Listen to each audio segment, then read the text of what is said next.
Thank you very much for joining us for this edition of Channel 1 Lunchtime News on this 30th day of May 2020. I hope you're having yourself a very wonderful afternoon and you are keeping that necessary social distance and practicing the highest level of personal hygiene, washing your hands, sanitizing, and of course ensuring that you protect each and everyone around you.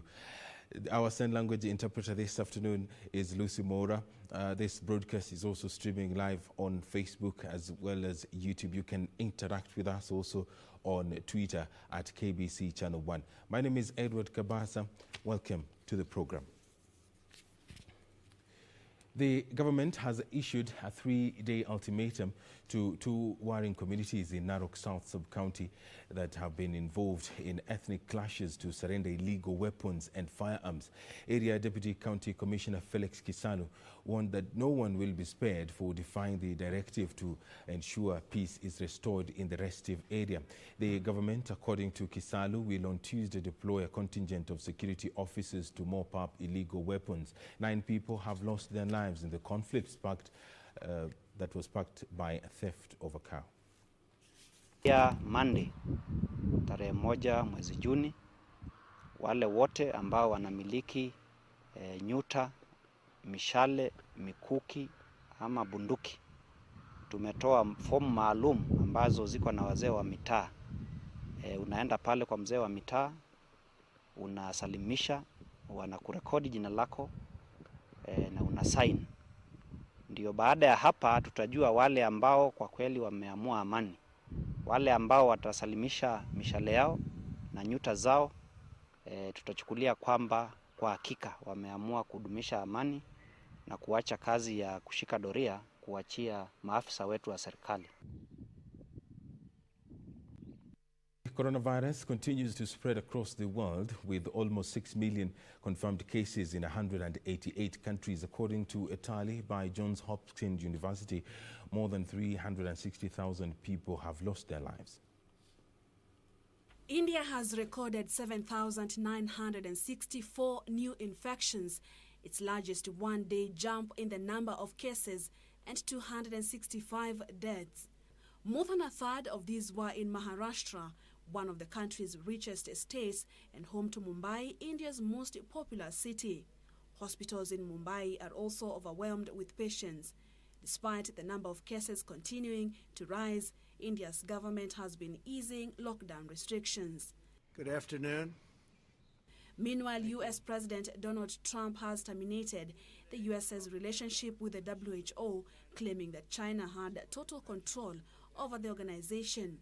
With more than 102,000 deaths, the U.S. has by far the world's largest death toll from the virus. As the UK prepares to ease restrictions, 2 scientific advisors to the government have warned it's too soon. One says the decision to lift restrictions is a political one. Brazil has recorded another 1,124 deaths in 24 hours, bringing its total death toll to up to 27,878. Brazil is at the epicenter of the virus in Latin America, and its death toll is now higher than Spain's. With more than 465,000 infected people, it also has the second highest number of confirmed cases in the world, although it trails far behind the US's 1.7 million cases. More than 200 schools in South Korea have been forced to close again just days after reopening after a spike in the virus with 79 new confirmed cases. In Africa, Nigeria's Air Force Institute of Technology based in Kaduna has unveiled locally made ventilators that it hopes will be a game changer in the country's fight against COVID-19. Nigeria currently has nearly 9,000 cases of coronavirus, and some say the figures could be much higher as testing levels are still very low across the country. The coronavirus outbreak was declared a global pandemic by the World Health Organization on March 11th. Purity Museo, Channel 1 News. In other matters, more than 100 motorcycles have been impounded at Athi River Police Station in Machakos County after riders were arrested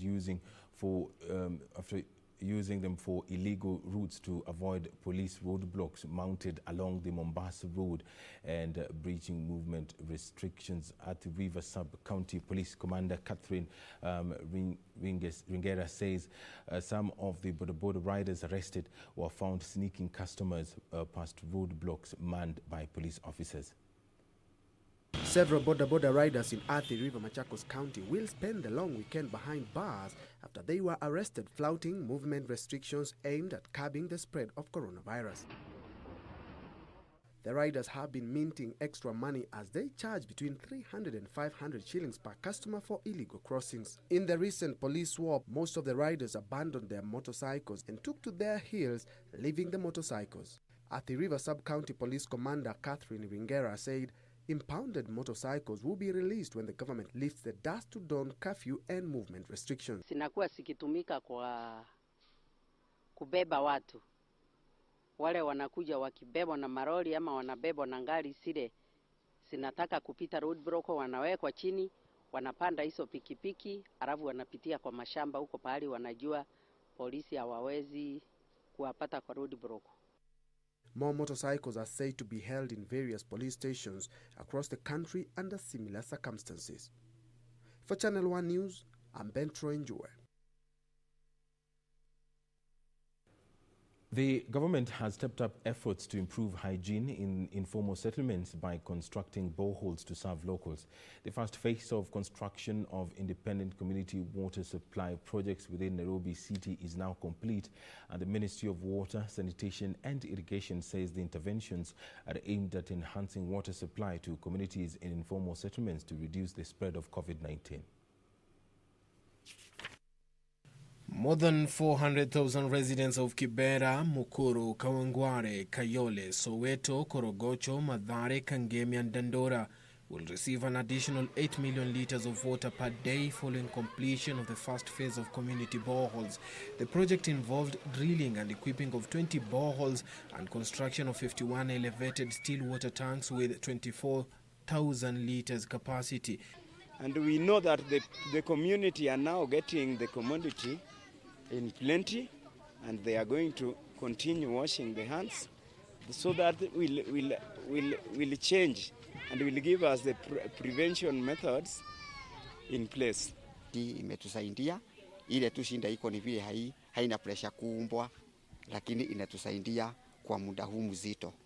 Ministry of Water and Sanitation and Irrigation Principal Secretary Joseph Wairagu said that the project will provide the residents of the informal settlement with improved access to free, quality and sustainable water supply during this COVID-19 period. We want to do 93 boreholes within the city in the informal settlements with the equivalent number of high-rise tanks like the one you can see here, of 24 meter cubed capacity, 18 meters up, so that they can be able to reticulate water to as many people as possible within the estate. Elsewhere, Mombasa County Government has launched a water distribution program in informal settlements to help slum dwellers cope with the effects of coronavirus pandemic. Mombasa County Water and Sanitation Executive Taufik Balala said the devolved government was keen to take bold steps geared towards mitigation and containment of the virus.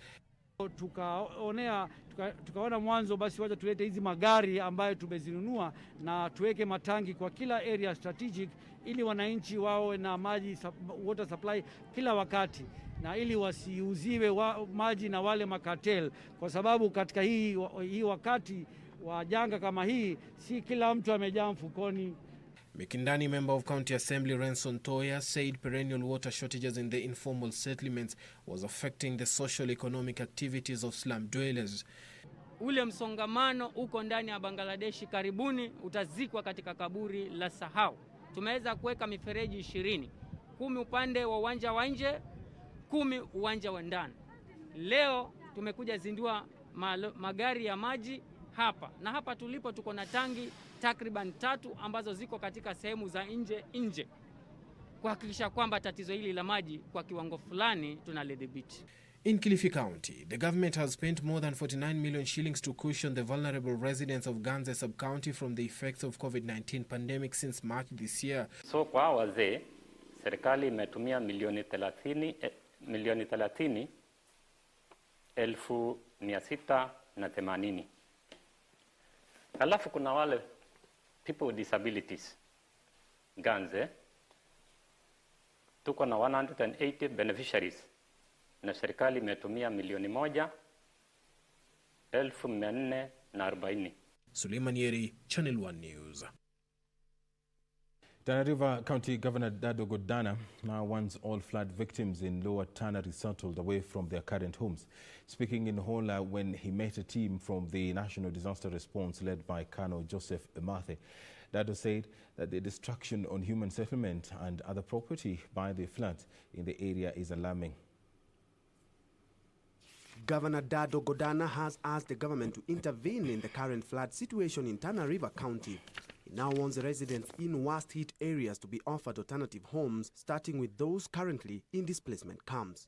The best way would be that people are moved out of that, or out of the riparian area. Actually, by law, riparian areas are not supposed to be habitable. Dado urged the disaster team to consider placing mobile boats in the areas affected by the floods to ease transportation of relief food across the river into villages that cannot be reached by road. Kwa sababu ya floods, wako kwa IDP camp next to the old place. But our intention now is to move them, wakae pale kwa cluster as we develop. Colonel Emathe said the military is ready to work with the disaster committees at county level in airlifting of relief food and medicine in areas that have been cut off. Elsewhere, the rise of Lake Baringo has continued to wreak havoc, displacing more families who are now camping at Lepunyaki, with 3 locations already in the water. More than 300 homes are already submerged in the lake, rendering people of Gambo homeless and forcing them to camp at the IDP camp. The locals are blaming the madenge weed that has outgrown, blocking the waterways and increasing the lake levels. The weed was introduced in the area as a way of preventing soil erosion, but has since become a disaster. For Channel 1 News, I'm Ben Troinjoy. Very much, Ben Troinjoy, for that report. Channel 1 Lunchtime News takes a very short break. Don't go anywhere. We'll be right back.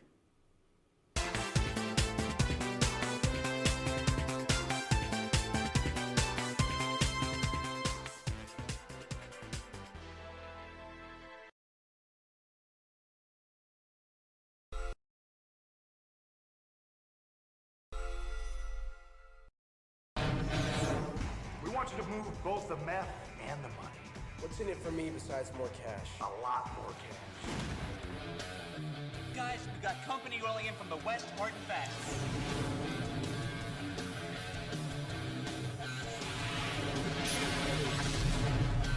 I want Strager and the rest of his punk pilots in handcuffs by sundown. You do what you gotta do to get him back. You got my friend killed. Running drugs made it happen.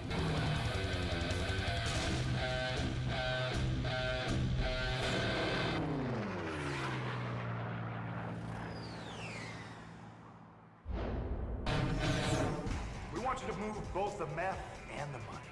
What's in it for me besides more cash? A lot more cash.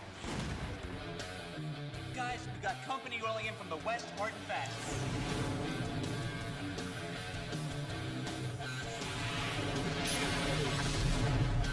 I want Strager and the rest of his punk pilots in handcuffs by sundown. You do what you gotta do to get him back. You got my friend killed. Running drugs made it happen.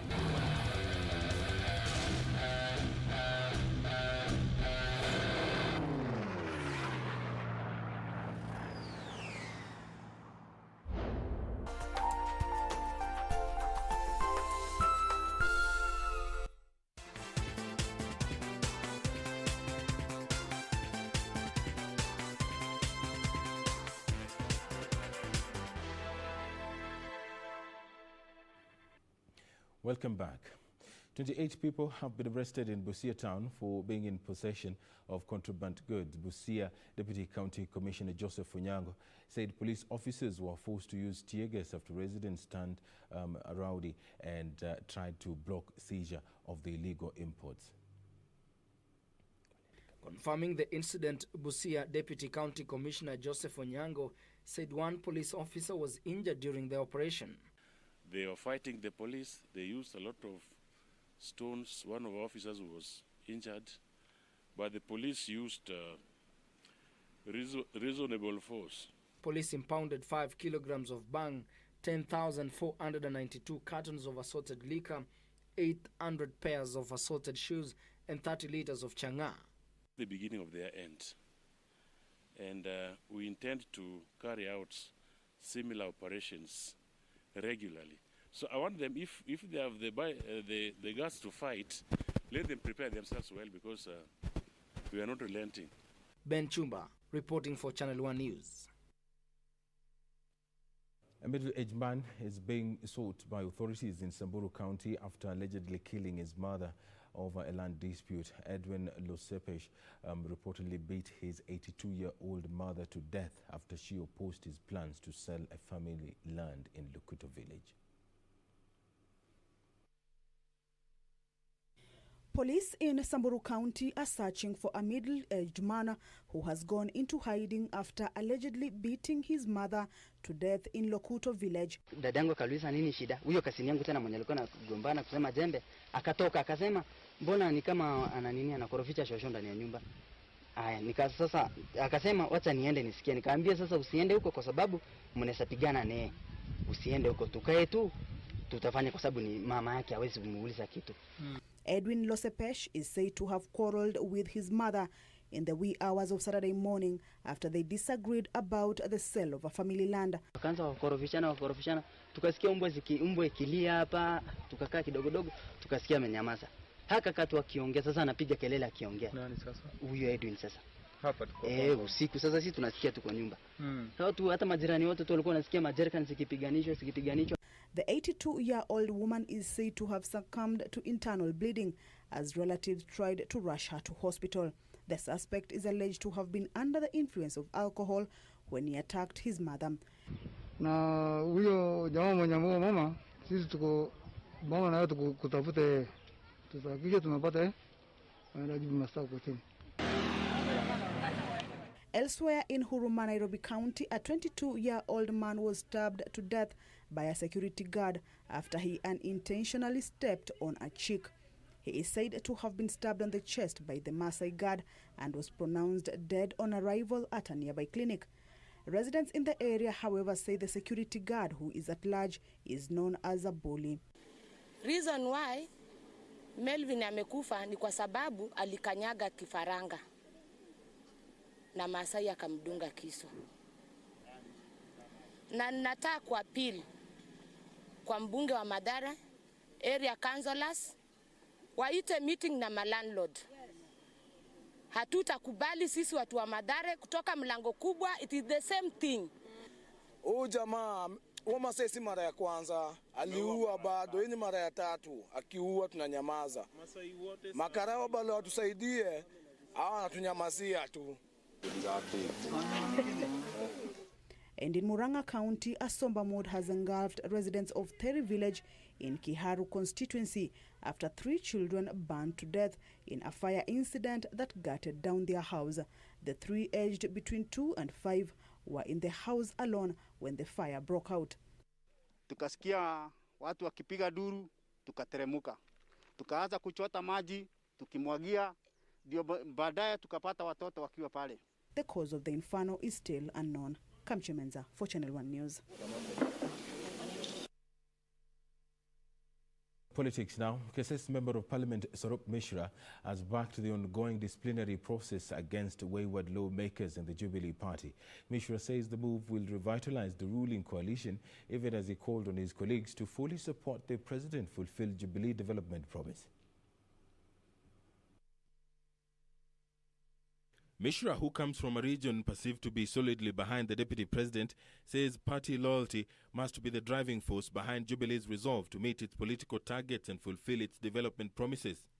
To the same time, our other parties, like NASA, they are also behaving the same way what is the president has already done in the Senate.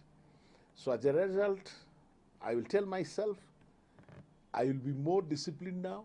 what I know, I'll be more alert and careful and productive and performer as a result, because when my boss, my father, is more discipline oriented, I'll be more sincere and serious.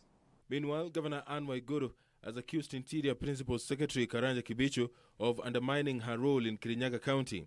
Kama hiyo stadium ya Wanguru ni stadium ni devolved function. Mimi ndio nimepeana, niliomba rais akaniambia atatupatia pesa tutengeneze Wanguru. Na ni mimi nilikuwa nimeomba, hata barua ziko. Alafu ni mimi nimewapatia idhini ya kukuja kuingia. Nimeandika barua nikawapatia last week, nikawaambia kujeni mwanze project. Hizo lami za Wanguru ni mimi niliomba siku ile rais alikuwa amekuja. Kwa hivyo tunashirikiana, ni vile tu siku kuwako, lakini kuna wale ambao wanataka kutumia hiyo iwe siasa. Waiguru spoke even as a section of Kirinyaga ward representatives accused her of overstepping her mandate and holding the county assembly at ransom. Mambo ya executive kuingilia assembly iko. Kwa sababu sisi ni kama tunafungwa mkono, tunaambiwa sasa dareni mnyorosho 6 bila kusema kitu. Na sisi pia tunasikiza Wanjiko. Wanjiko akituambia nataka maji, nataka daraja, nataka basari. Hiyo ndio tunaenda kutetea kwa bunge. Gavana kama anataka kutisha, atutishe sisi ambao tumechaguliwa. Sisi ambao tumetumwa na Wanjiko. Kwa sababu ukisema nataka kusanitize ni kusema ya kwamba sisi tusiulize basari. Kusanitize ni kusema budget ya kununua sofa set ikae milioni 90.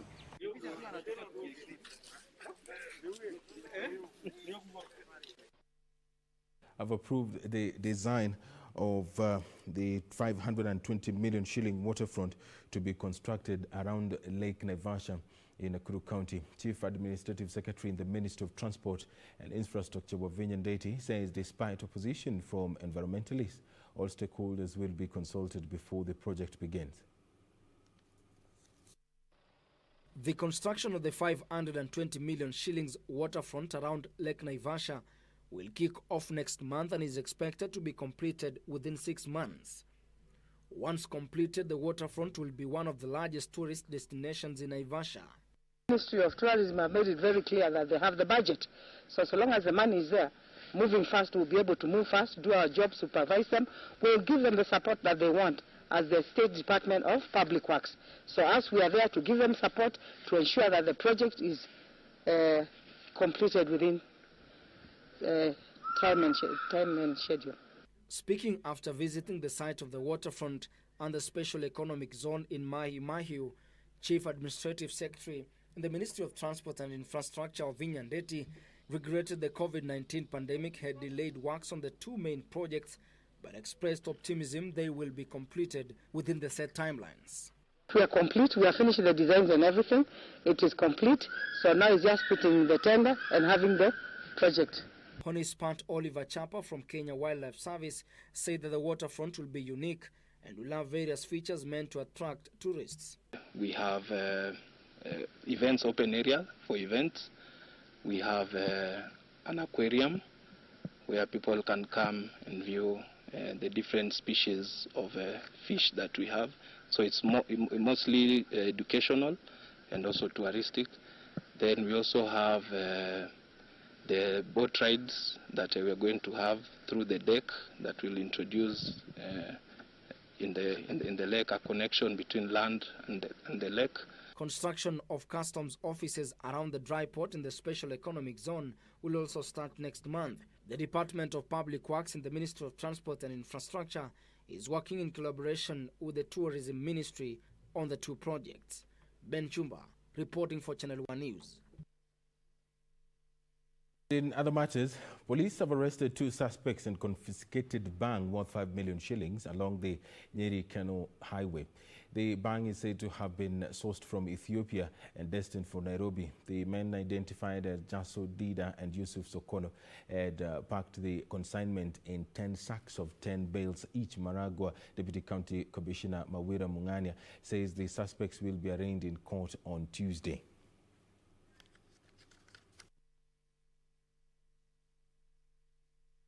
Sisi maafisa wa askari hapa na sisi kamati ya usalama katika wilaya hii hatuna mchezo na yote ambayo anajaribu.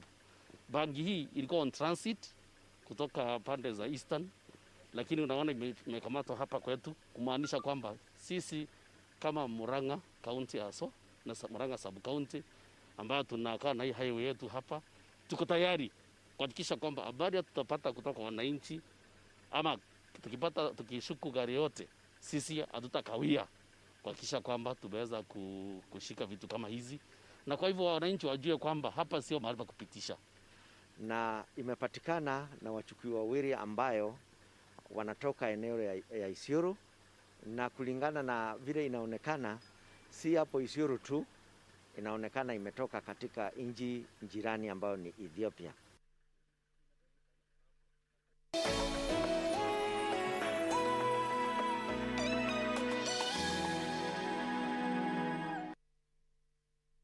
Let's now cross our borders. Protesters have clashed with police in cities across the United States over the killing of an armed African-American man at the hands of officers in Minneapolis. Minnesota's Governor Tim Walz said the tragedy of the death of George Floyd in police custody has caused unprecedented clashes between police and protesters. New York, Atlanta and other regions have seen violent unrest while the White House was briefly locked down. Derek Chauvin, who is white, was shown in footage kneeling on 46-year-old Floyd's neck on Monday. He and 3 other officers have since been sacked. U.S. President Donald Trump has described the incident as a terrible thing and says he has spoken with Floyd's family, whom he described as terrific people. The Floyd case has reignited U.S. anger over police killings of Black Americans. Protesters defied the curfew on Friday. Fires, many from burning cars, were visible in a number of areas, with fire officials unable to reach some sites. State Governor Tim Walz, in an early morning press briefing, described the situation as chaotic, dangerous and unprecedented. He said he took responsibility for underestimating the wanton destruction and the sheer size of the crowd when questioned about the lack of police on the streets. He said the guard deployment was the largest in state history. He said those on the streets don't give a damn about the stay-at-home order. The Pentagon has put the military on alert for possible deployment in Minneapolis. In Atlanta, a state of emergency was declared for some areas to protect people and property.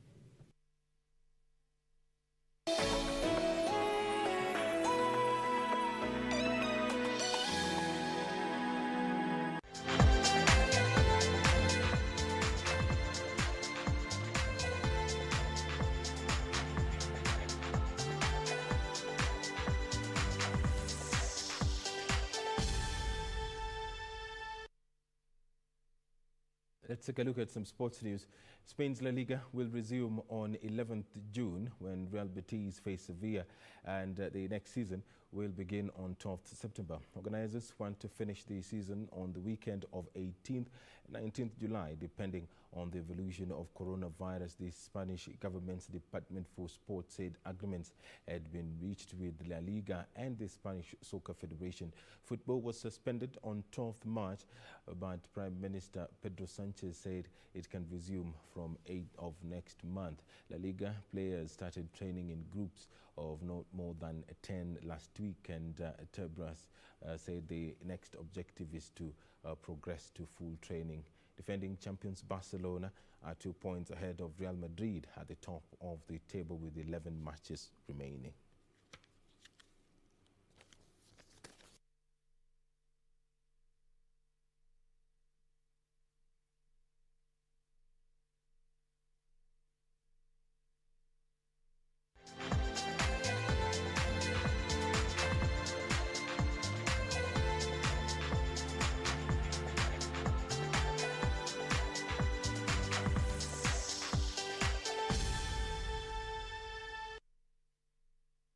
That's where we put a cap on Channel 1 Lunchtime News on this 30th day of May 2020. We do thank you very much for tuning in. On behalf of the team here, my name is Edward Kabasa. I'll send